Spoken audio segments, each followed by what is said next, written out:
Hello. Welcome to the show about stuff, the Stephen Davis Show.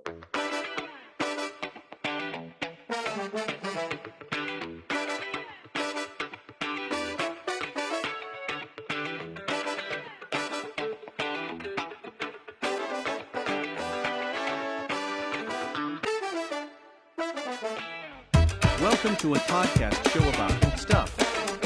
It's the show about stuff, the Stephen Davis Show.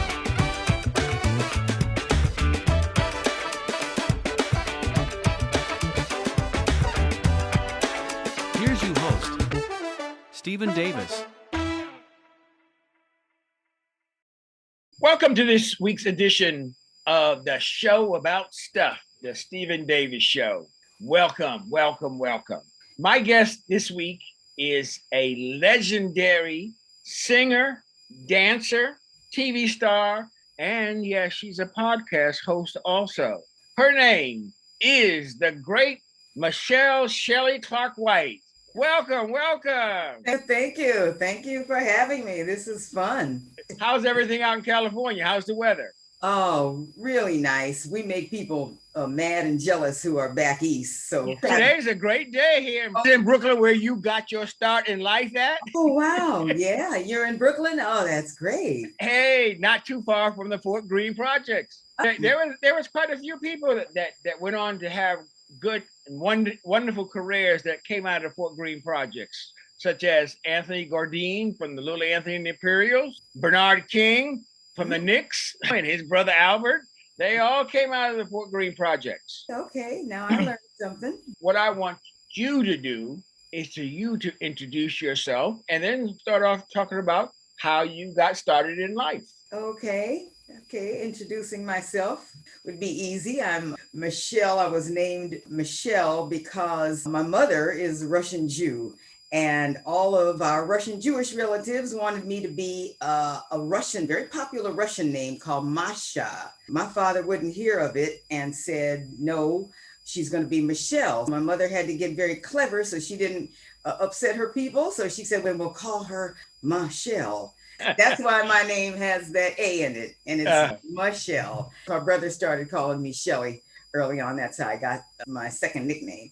But as a child in the projects, we had a piano. My mother is a concert pianist, and she would sit down and play. She tells me that at 2 years old, I would hum along to whatever she was playing and make up my own words and lyrics and start babbling and singing along. One day she said, oh my God, Eddie, my father, Eddie, come here.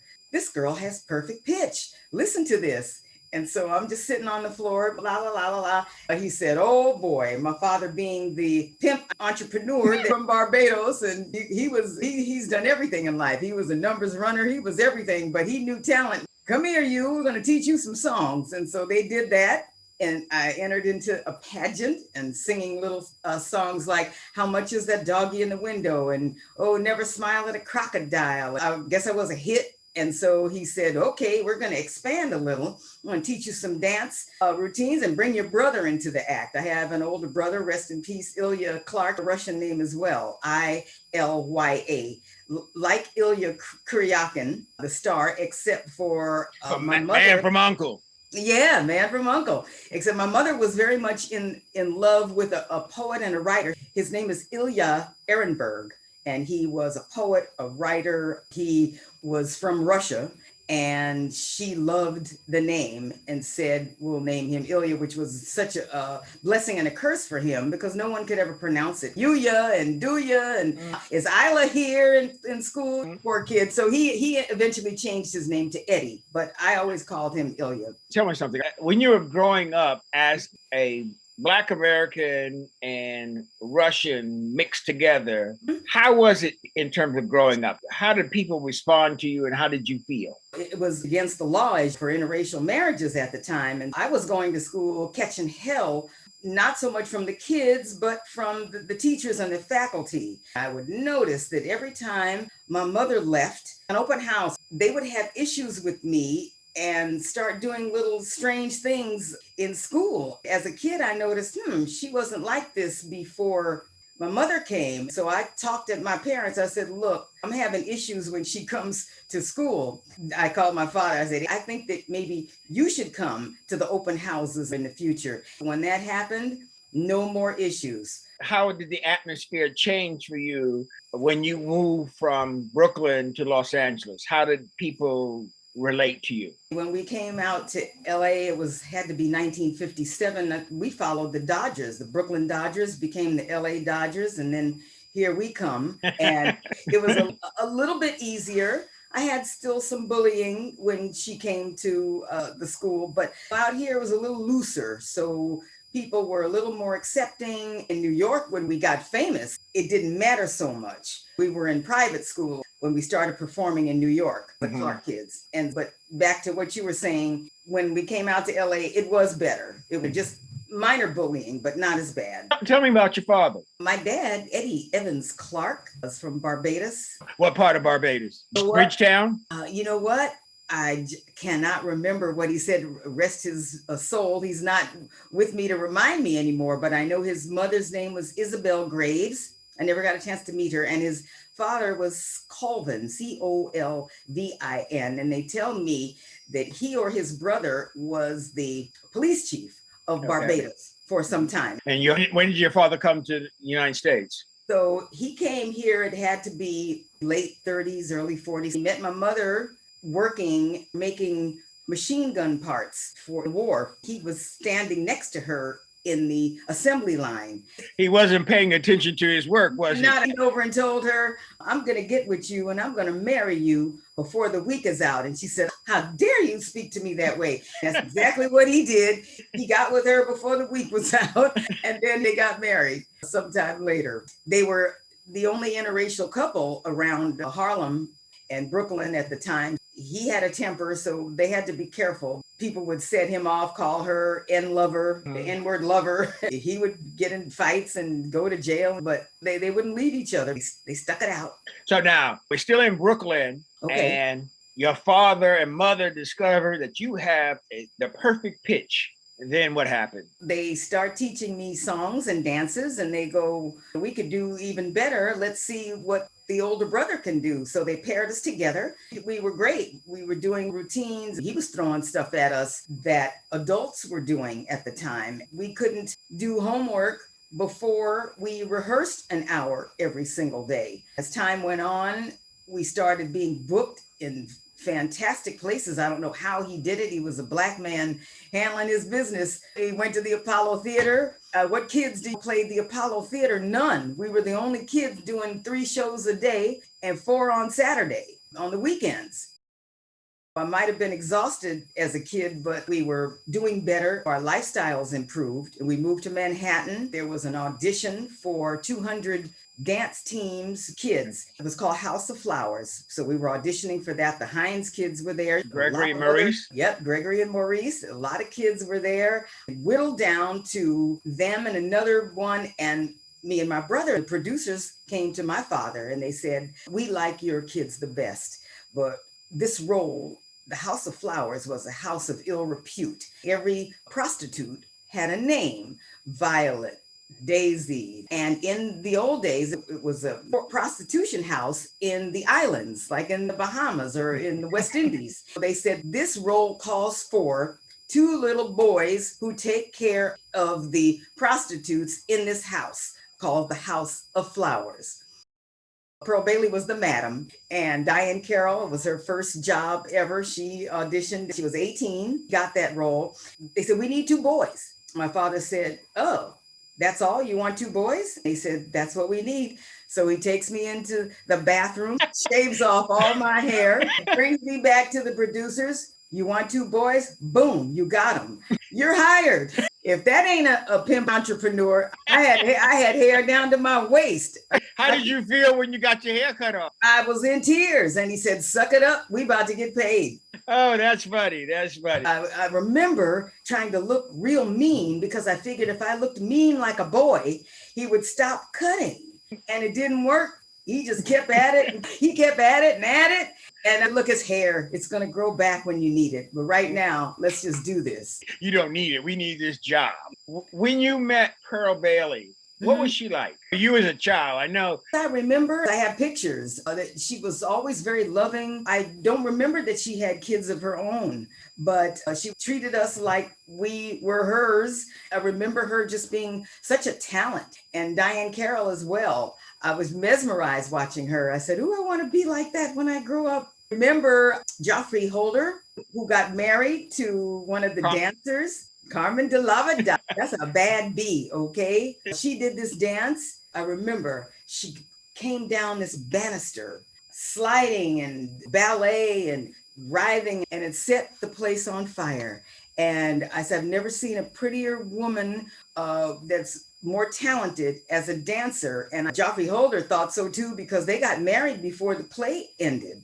He hurried up. He must have met your father. He does that 7-Up commercial where he's got that West Indian accent. I saw Carmen maybe about 2 years ago at a reception that they gave for the New Federal Theater here in New York, Woody King. And she's still lovely as ever. We went to a big dinner, a fundraiser for the Alvin Ailey Dance School. He came with Carmen. They didn't know me or Verdine at the time, but I went up to him and I said, "Hi, Mr. Holder, you may not remember me, but I was in the House of Flowers with you back in 1955. He looked at me. It just took a minute for it to settle in. And he said, "No, cannot be." And I said, "Yes, my brother was do and I was don't." We offered them a ride home in our limo and we took them home. We had kept in touch over the phone periodically, and then he passed away.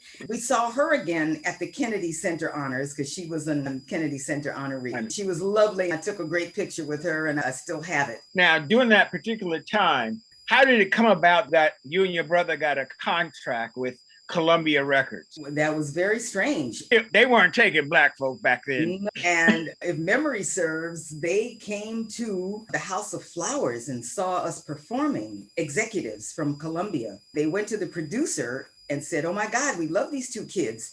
We'd love to have them for an album that we're doing called Calypso Songs for Children. It's really an album that we're going to use to market it to all the schools in the whole New York area. We're going to train children to sing along and use instruments, percussion, any kind of percussion instruments, and they're going to learn to sing along with the Clark kids." The producers said, "Look, we need these kids. We can't loan them out. How long?" And so they said, "Don't you guys go dark on Broadway every Monday?" They said, "Yes." And so they said, "Okay, knock that album out over the weekend and have them right back." Do you know, we learned 13 songs damn near overnight and cranked it out on this LP. My brother, when he was alive, I said, "Look at these songs from Columbia Records. They're still up on YouTube." And he said, "Unbelievable." We listened to a few of them and very surprised. But I know that we cranked it out and had to get right back to the Broadway play. Now, at the same time, you were doing some shows at the Cotton Club or the Cotton Review. Directly thereafter, when the play ended, we got a call from producers of the Cab Calloway Review saying that they needed a little girl to perform in the show with Cab. And so my father rushed me down to the audition. Your father was Johnny on the spot. He didn't miss a beat. For a Black man to keep at it and not be discouraged, he was all about his business. Anyway, I go to this audition, and so I'm singing and dancing, and they go, "Wow, she's great." They show me some steps. The producer of the show was there and said, "This is great." When Cab found out they had hired me, he hit the roof because he wanted his daughter to have that role. And they had to break it to him very gently that this girl is trained, she's a singer, she's a dancer, she's an actress, blah, blah, blah. She stays on key. That is key. We don't want to hurt your feelings. That was a blessing and a curse, because when I was touring with them out on the road for 7 months, he was just so unhappy and angry with me and resorted to doing things like trying to trip me on stage. Maybe I would fall, maybe I would break a leg, and then they could bring his daughter in. People already thought I was his daughter, and he had to say, "No, that's just some girl they picked up on audition." He was not happy at all. And Cab, it's no dark secret, was a drinker. And when he drank, his personality turned nastier. I learned to stay out of his way because I knew he wasn't amused with me being in the play. We closed the show together, and that was with, who was in that one? Lonnie Satin from the House of Flowers. Who else? Sally Blair. Are you familiar with her? No. She was the Beyonce of the 50s. There'd be no Beyonce without her. This girl was so exciting. She'd kick her shoes off, and the men would just go into a frenzy and then collapse. She was, how we say, the bomb, and she was beautiful. And I used to go live with her periodically because my mother being white, I could not travel with her in the southern states. Mm-hmm. So Sally would step in as surrogate mom, and as well as Cab's chorus girls. They were all sort of mothers to me within the southern states. Anywhere else I could be seen with my mother, but she would be arrested down there in the South. Now, I want folks to know, we have only touched the tiny surface, and it seems like a lifetime by the time you were 10 years old. All the different things that you have done. I see that you were the youngest performer at the Palace Theater and the Apollo Theater. And the Apollo. Tell me about that. What was the performances that you were doing at those places? My brother and I, the Hines kids, they were great. I don't take anything away from them. But my father trained us in the way of being able to do ballroom dancing, as well as tap and Afro-Cuban dancing. Plus we did acrobats. My brother would throw me in the air and I'd flip around 3 times. He'd catch me. So we were billed because we were performing like adults. I remember having to sleep on wooden chairs in between the shows. And at the Palace, it was not quite as rigorous as the Apollo. They will work the holy hell out of you. And I remember just being tired a lot because those shows come back to back. Do you remember the very first time that you were on the Palace Theater? You walked out and you looked out into the audience. What was in your mind? I remember more the Apollo because the theater was dark out there and you couldn't really see who was sitting. I looked out and said, oh my God, it's now or never. We have to do this. And I would look at my brother and go, are you good? Can you remember all the steps? We were some dancing fools. I remember just being afraid until we hit that stage. And when we did, it was all good. We just left it all out there. We wanted to make my father proud too. We'd always come off the stage. How did we do? How did we do? And it was never perfect. With him, it was always, you missed that step in the middle of the blah, blah. Or Ilya, you should have been smiling more or something like that. But you're like dumbstruck at first. And then all of a sudden it kicks in and you get with it. That's all I can say. I was thinking that father seemed to have been the role model for the Jackson father, Joseph Jackson. He must have took a course from your father in terms of how to manage your offspring to become famous. So kudos to your father. Tell us a little bit about your brother. My brother, in honesty, he was not quite as talented as I was in the ways of catching on. Being an instant performer, I would just light up. It would take him a minute to get acclimated. And I think he always felt like he was in my shadow a little bit, but that was okay. It made him try harder. He was good in school. He was brainy and I wasn't. His mind was sharp. And so he was a performer, but not quite the A+ that my father would have liked him to be. He had to work a little extra hard to get where I was. No bragging, but I had a natural innate talent that came a little harder for him. He was my best friend because we couldn't play with other kids. They were terrified we'd fall down and get hurt and couldn't perform. So we were stuck in the house, just me and him making up games. One of our favorite things was on the TV, you turn off the sound and then you just make up lyrics. You make up words and dialogue for what you're looking at. And we would do that for hours. That was our entertainment because we did not lead a normal childhood. I see that you have bragging rights over your husband because you were signed to Columbia way before he was. He tells people, these gold records back here, she had them before I did. He had respect, and it made Maurice afraid, his brother, because he would always say, you think that she may be a little too much for you? Poor Maurice. And the right answer is, I'm going to learn from her and not be afraid of her. And that's good. Each one of us have our own talents, and sometimes we try to be somebody else instead of being ourselves. You have to be what you are. That's right. When did you find out that you were moving to Los Angeles, and why did you move to Los Angeles? My father thought that we're doing great here, but I think that we could get these kids possibly in films if we moved out to California, which was really in his head, Hollywood. That's what he saw.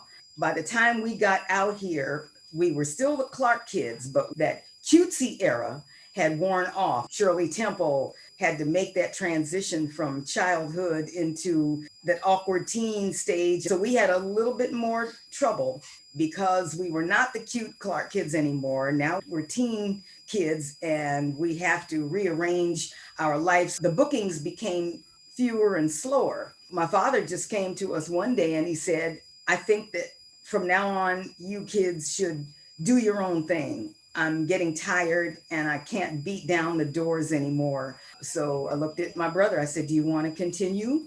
What do you want to do? And he said, yeah, but no more dancing. Let's just sing. That's what we did. We put a little act together called the Clarks, not the Clark kids anymore, because we're now coming into our mid-teens.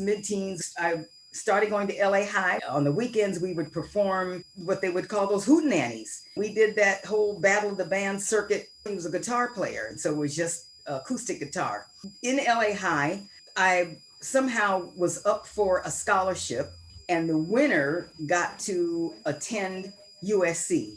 Now, wait a minute. You were somehow up. Are you trying to say that you wasn't really supposed to be up, or you were smarter than you let on? I auditioned for a teacher's scholarship. I was doing opera then. And so I auditioned with 2 opera songs, O mio Babbino Caro from Puccini and Alleluia Chorus, I believe it's by Mozart. After the audition, 2 weeks later, I got a telegram and it said, you have been awarded a scholarship to attend USC while you're still in high school. Wow. So I was leaving LA High every day, pissing off teachers, getting on the bus and going to USC and taking lessons from a legendary opera teacher named Alice Mock. If you are in the opera circuit, then you know about her. And I mentioned her to Michael Tilson Thomas during the Kennedy Center honors. I sat next to him and he started asking me, and I said, oh, I took lessons. I said, you probably don't remember Alice Mock. You took from her. So in that circle, she was legendary. But I was coming in hoarse a lot, Stephen. I was coming in hoarse, and she was saying, what are you doing outside of here? And I said, I'm singing hootenanny and club dates with my brother on the weekends. And she said, look, you are going to have to take an inventory and find out what you really want to do. She said, might I make them a suggestion? You can't do all that secular music and come in here and get an operatic soprano on. She said, there's not going to be a lot of roles for Negro female soloists, leading ladies in opera. I suggest that you move on and do what you're doing and just do that. And don't try to combine the 2 worlds. I think you'll do better. Come to find out, Ramsey Lewis had a teacher that told him the same thing. He was classically trained, and his classical teacher told him, look, you're going to do better going off into jazz because you're not going to get a first chair in doing classical music. When we had him on my podcast, me and him busted up laughing because we had very honest teachers. They pushed us and encouraged us to move. How was it going to USC? It was different because I was still in high school. I remember it was rigorous. You had to be about the note reading. It's not just you're going to stand up here and sing. Now we're going to give you sheet music. You're going to know what a fifth is and what a third is. You're going to know where to place your voice based on these little dots on the paper. And that was very different. That's called music theory. But I'm glad I took it because I needed that for another job that I got later on in life. Going to USC was a real experience for me. Now, you became an Ikette with Ike and Tina Turner. That was right out of high school. I don't know if you remember a woman by the name of Ann Kane. She was married to Otis Williams of the Temptations. She also worked for Ike as a sort of scout. And she did a lot of bookings. Ike was brilliant. He hired all brilliant women to run his organization. It's the first of its kind. And I can't even remember how she found me, but she called and said, I'd like to come to your home and audition you, which I had an apartment. And she came and auditioned me. And it had to be 1965, 66. I graduated LA High 65. So it was right after that. She said, let me see you sing and dance. And so I did. And she said, oh, fine, you'll do great. You're hired. And I said, oh, great. What's next? She said, you fly out in the morning. And I said, why fly out in the morning? Tina became unhappy with some Ikettes. And so some got fired on the spot and some Ike fired. And it was always, right then and there, and boom, that Ikette was replaced. So I guess I was coming in replacing somebody. I have no idea who it was. I was on a plane the next day. I landed and went to my room, started unpacking, and there's a bang on the door, and it's Ike. And he comes in, I'm Ike Turner. Oh, hi, how are you? And he said, oh, okay, I'm fine. But he's standing there with all his bags. And so I said, what's all that? And he said, that's my bags. I'm going to sleep here tonight. Wait, she didn't tell me about this part. Was that the audition? This was the after audition. I said, look, I'd love to be an Ikette. I was doing fine in LA, and this is not something that I really need. By the way, aren't you married to Tina? In my naive 18-year-old self, but that doesn't have anything to do with anything. And I said, no, it has everything to do with everything. Right in front of him, I started packing my bags again. That was short-lived. I guess I'm out of here. That's for me. And he said, okay, forget about it. You're just a baby. You're a baby. And I guess that was supposed to embarrass me. I said, okay, then I'm just a baby. And then he left. I had no more situation with him at all. The very next day was rehearsal. I met Tina. The elevator opened up. I stepped in, and there she was in the elevator. She said, hi, I heard about you. I said, oh, okay. I'm thinking she heard I stood up to him. I'm thinking that's what that means. And she said, what sign are you? And I said, I'm a Leo, hoping that was the right answer. She said, oh, we're going to get along just fine. I'm a Sagittarius. We're both fire. We went down to rehearsal. And they started showing me the steps. Their jaws dropped when they saw that I was catching on so quickly. Tina said, I want you standing next to me. And we never called her Tina. Her name was Dutta. That's all we referred to her as, Dutta. That was just her nickname. And so I was there with another Ikette named Cheryl and another Ikette named Ann Thomas, who eventually married Ike later on in years. Did you experience or feel any tension at the time that you were there between Ike and Tina? I did periodically, because sometimes our rooms are next door or down the hall. Sometimes you could hear, loud voices. I would just turn up my radio because I said, this does not concern me. Whatever was happening, Tina was the quintessential entertainer and performer. No matter what happened, if she looked battered, she would perform like it was nothing wrong. It was just the secret that nobody really talked about. Did you and Tina keep up through the years? No, we didn't. After I was hurt in the bus accident that I'm sure everybody knows about by now. Tell them about that. I was leading up to that, but you can go ahead and tell that. First, I do want to say one thing. When we performed here in LA, we performed at the apartment. That was where Tina decided that she was going to end her life and take all the sedatives. I was the Ikette that discovered that she was not well and she had overdosed. I yelled, hey, help, something's wrong with Tina. That was just traumatic for me. I said, wow, she's really unhappy and wants to get out of this and doesn't know how. Even as a young woman, I knew that.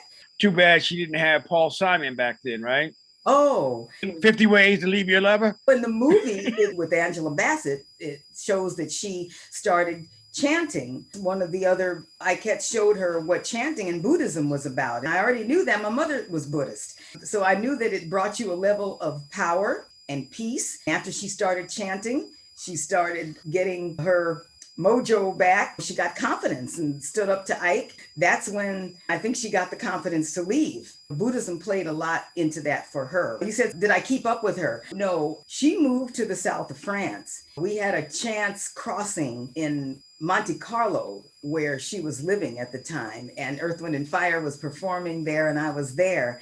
And we almost met there, but somehow schedules just didn't work out for us to meet. That was some time ago. Now, you were going to talk about the car accident. Oh, yes. So we traveled from city to city, state to state by tour, bus, and the poor bus driver, I think his name was Duke, but he was running the lights at night. And Ike was trying to save money and had him driving the bus in the day. And this poor guy was never sleeping.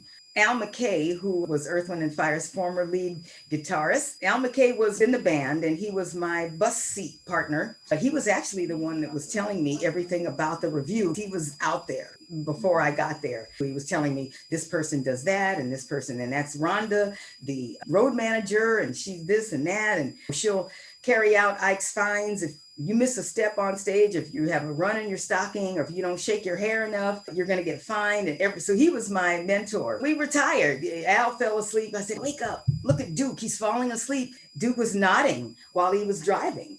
And he said, oh, okay, go up there and talk to him. So I go up there and I start talking to Duke, and just anything to keep him awake. I got tired and exhausted. I go back to my seat. Sure enough, as soon as I sit down, Duke hits a telephone pole at 55, 60 miles an hour. And so this bus turns over. I'm unconscious. It turns over 3 times. I fly out the door. I tumble down this ravine in Wichita, Kansas, in the dead of winter.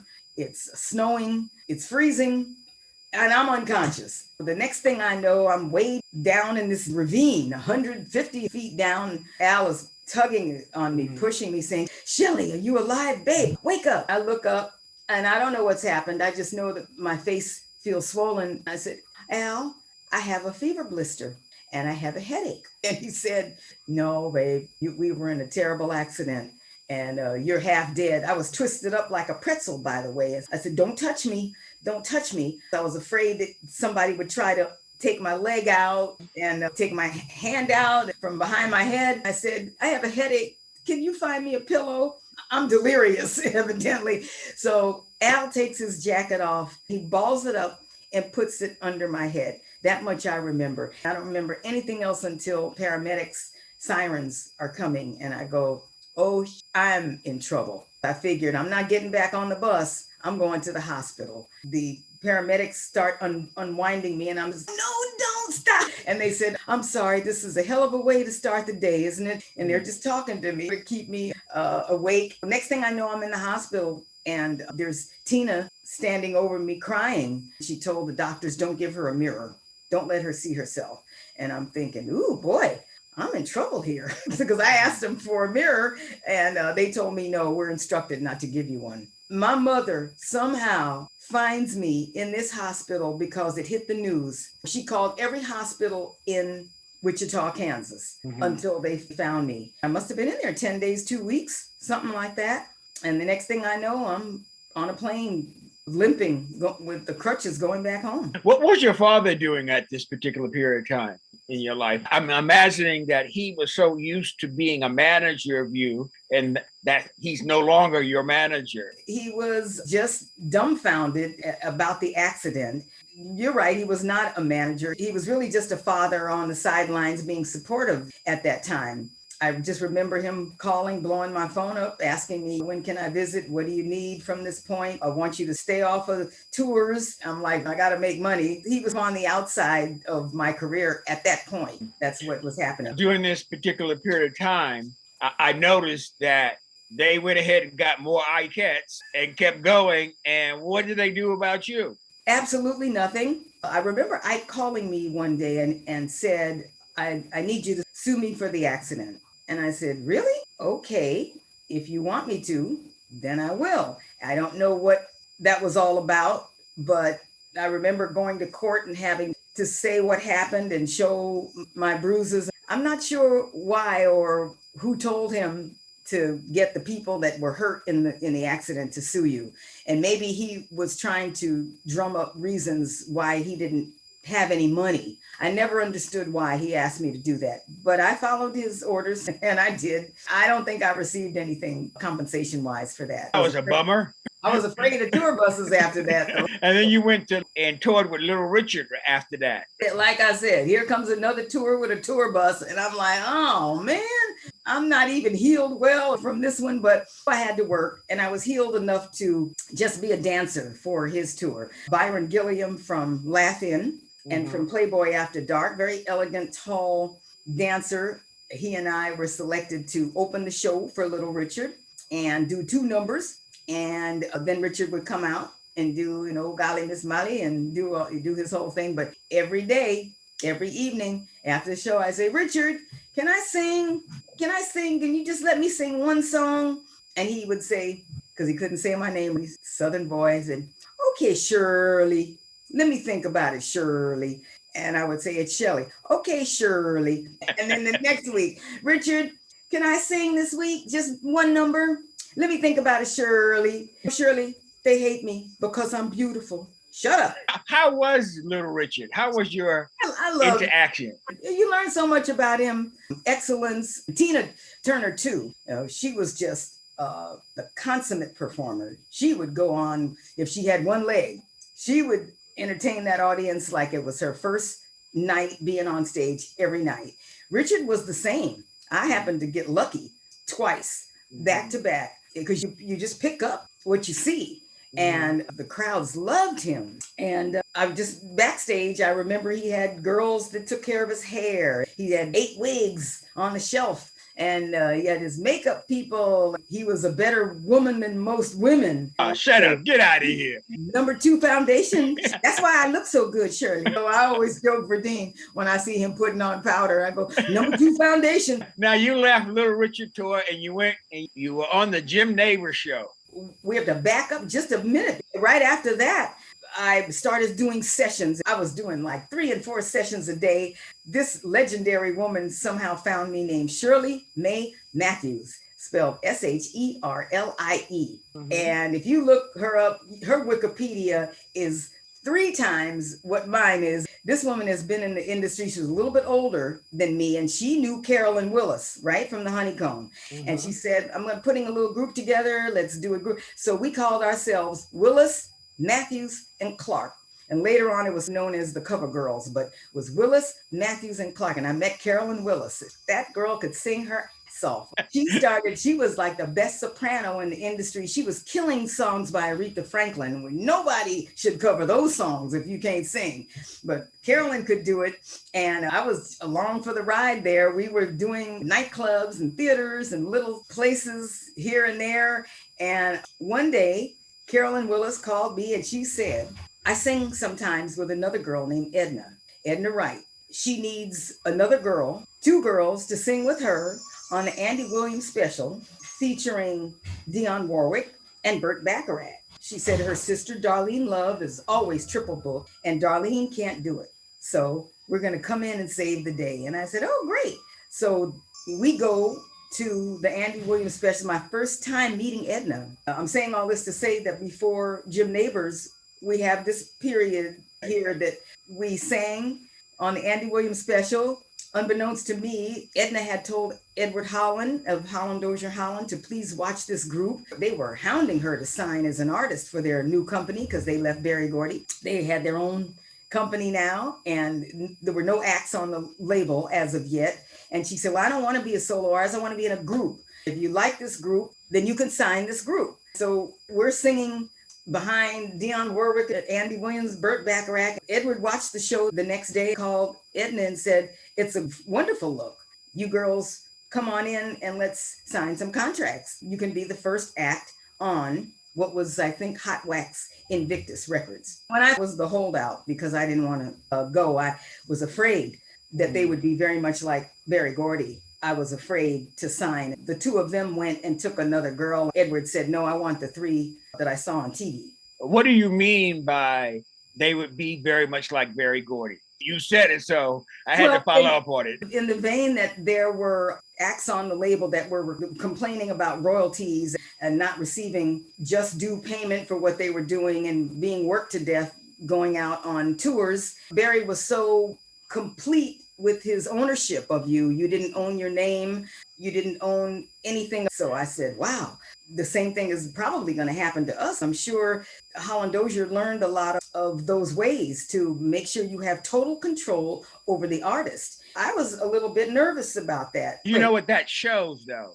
That shows that you had been in show business for much longer than the kids that were coming out and signing. They would just sign their life away just to be able to tell their buddies back home, I'm a temptation. I got a record deal, mama. But your daddy didn't raise no fool, right? I did the Andy Williams special, not realizing that this was supposed to lead to something bigger that maybe I wasn't ready for.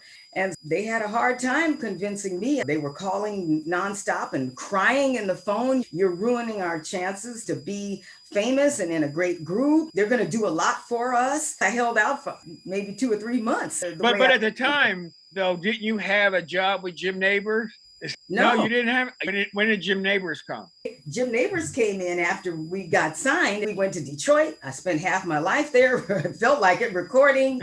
I think we knocked out 3 or 4 albums. I don't know, at least 2. They started releasing singles that were doing okay, but not great. And they said, all right, you girls go back to LA, but you go to LA and I don't want to see any of your faces on a TV show. I don't want to see any of your faces anywhere because by the time we hit, you're going to be a fresh-faced group. I said, okay, fine. So when I got back to LA, I started auditioning to get on any TV show. My mother told me, you better go for it. You don't have a whole lot of time out here. We got songs. They're great. They're pending. Nothing's really jumping off. What am I supposed to do? I have bills. So I auditioned with about 400 girls for an upcoming TV show called the Jim Neighbors Variety Hour. And here's where USC comes back into play. I went through an audition in stages. First, it was singing. Everybody had to sing the same thing. You are my sunshine, my only sunshine. They wanted to take a basic song to see what flavor you could add to that would make you stand out from just standing there singing a song that everybody knows. I passed that audition because, of course, I put my dancing skills in it. And so there was Tina Turner, boom. Then the next phase of that was sight reading, is what they call it. They give you sheet music and you just sing what the hell is on it.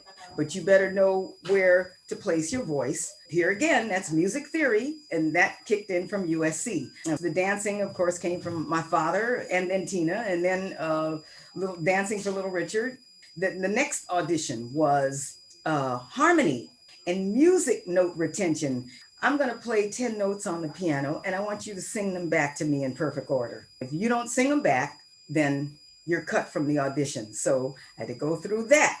Then there was an acting phase where you had to do impromptu. I'll give you a script. You're in a grocery store and there's somebody, let me see you react to what happened. Audition number 4. I noticed every time it was getting smaller and smaller until it was down to what they needed, which was 4 girls, 3 white girls and 1 black, and 4 boys, 3 white boys and 1 black. We were called the Neighbors Kids. And that's how the Jim Neighbors show came. When that first show hit, I was working 3 days a week. I was getting paid like $600-800 a week for just 3 days of work. I said, I'm never getting off. Oh, hell no. Edward would call weekly, get off that goddamn show. I see you, Carolyn. Eddie's mad at you. He said, you got to get off that show. I said, okay. And the next week you would be back on. One day, Eddie calls and he says, one adds the song, Y'all Girls. Everything was Y'all Girls. Y'all Girls recorded, went to number 1. And I'm like, say what? Oh no. It was a good decision to make. Maybe, but I had a sure thing. Or I'm thinking now it's back to Detroit dealing with honeycomb stuff. I went to the producer of our show and I just said, look, I guess I should have told you, I'm in a girls group and our song just went to number 1 all over the world. They looked at me like I had 6 heads. Wait a minute. You mean to tell me you're signed, double duty signed to us and signed to them? That's jeopardy and we're going to sue you. And I said, what do I need to do? They said, you're going to have to replace yourself with the perfect person who can sing, dance, act, sight read, harmony retention, note, blah, blah, blah, and we'll approve of that person and then you can leave. I'm like, holy. So I just start auditioning girls. And a couple that I thought would pass did not. A girl that saved my life was a girl that I had toured with. She was with the Raylettes, but I had toured with her with Dusty Springfield and Bill Medley. And her name is Alex Brown. And she is the bomb. If you Google her, you'll see all the stuff that she's done. She came in and went through all 6 of those auditions and passed every one. After that, I was able to fly back to Detroit. And I bless and love Alex today. She was the reason that they released me from my contract. Now, after you have discovered your song is #1 and you leave the Jim Neighbors and you go to Detroit, what happened? At this point, we know we have to go into intensive rehearsal. So we're there with Charlie Atkins, cranking out a show. We're being fitted. We had a look. We were fly LA girls. We told them how we saw ourselves, and thank God they let us follow through because we had no say-so in anything else, as I talked about earlier. But they actually let Carolyn Willis do a lot of our background vocal arrangements, and I was happy about that. She was good, but Lamont Dozier, that was his area too, and he was great. So between the two of them, we got great songs. So we're cranking out the show, and the next thing I know, we're on the road. We're asked to perform on Soul Train, and we are the first artists to kick off Soul Train with Gladys Knight and Eddie Kendricks, the very first artists ever. Wow. 2 of my great friends was William and Edward from the Pips. Oh. Yeah, we were great friends, especially William. We had Charlie's choreography. He called Honeycomb his female Pips. You go through being a honeycomb. What was some of the highlights of being a honeycomb besides the recognition and hopefully the money? I enjoyed actually my camaraderie with Carolyn and Edna. It was like being on the road with your sisters. We had a family love, a family friendship. We would crack up laughing. We made each other's life very cool. I liked performing. We did the Apollo with George Clinton and the Funkadelics. He's my Leo brother. So we always chop it up when we see each other. And I was always fascinated. And he would say, come down to my dressing room. And I'd just sit at his feet and listen to his stories like a little grasshopper. I would just listen to him. I was like a little sister in there, just listening to all his stories. And I think we performed with the Stair Steps were on that show with us. That was fun. We traveled to the West Indies, Germany, Madrid. We went everywhere. Let me formally introduce your husband is Verdine White, Earth, Wind, and Fire, the bass player. The energetic bass player. We celebrated 40 years this last New Year's Eve. Now, when you stopped performing with the Honeycombs, why did the Honeycombs disband? Everything that I was feeling, Carolyn Willis was too. She felt that we were supposed to get a bigger payoff. She never saw the royalties, as I forewarned. And one day she woke up and said, Shelly, I'm tired and I don't want to do this anymore.